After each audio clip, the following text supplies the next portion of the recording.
Ang programang ito ay rated SPG. Striktong patnubay at gabay ng magulang ang kailangan. Maaaring may masiselang tema, lengguwahe, karahasan, sexual, horror o droga na hindi angkop sa mga bata. Nabalitaan nga dito ni Kinito ang nangyari dito ni Sir Pepe. Kaya naman biglaan itong bumalik sa Apex at agad naman hinarap niya itong si Giselle at ipinapakita ang kopya dito ng DNA nilang dalawa ni Sir Pepe at ni Zoe. At ngayon ay matutuklasan nga dito ni Giselle na hindi niya pala tunay na pamangkin itong si Zoe dahil nga hindi magkamatch ang DNA nila ni Lolo Pepe. Kaya naman nagalit itong si Giselle na kaya naman pala may kasabwat itong si Zoe at nakipag-ugnayan sa pagkawala dito ni Lolo Pepe dahil ayaw nitong malaman nila ang totoo niyang pagkatao. At nakumpirma na rin dito ang pakikipag-ugnayan rin at pakikipagsabuatan dito ni Carlos kay Zoe. Agad na nagalit itong si Carlos kay Annalyn dahil nga masyado itong pakialamera. Agad naman napatawag itong si Zoe dito kay Carlos at sinabihan ito na kausapin itong si Annalyn dahil nai-stress na daw ito sa pangingialam niya. Kaya naman sinabi dito ni Carlos na siya na lamang daw ang bahala dito kay Annalyn. Kaya naman bigla ang tinawagan ni Carlos itong si Lynette at sinabihan na siya nga ang didisiplina dito kay Annalyn dahil hindi nga magawang idisiplina dito ni Lynette.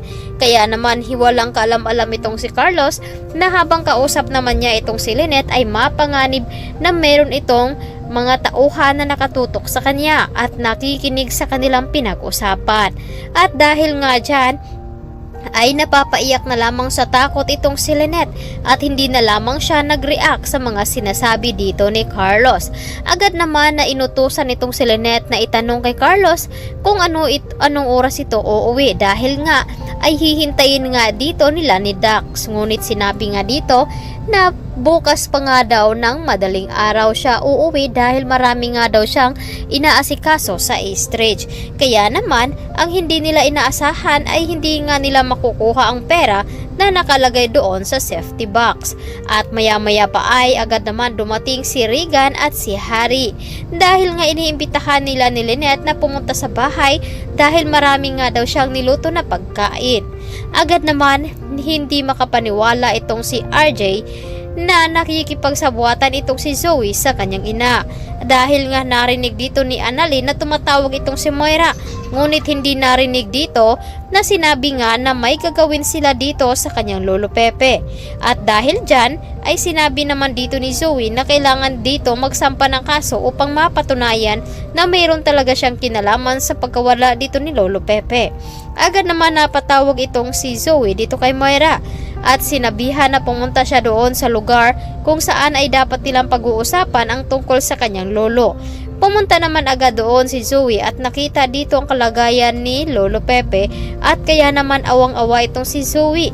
Pinigilan naman siya dito ni Moira na wag daw siyang maawa dahil hindi naman niya ito tunay na lolo.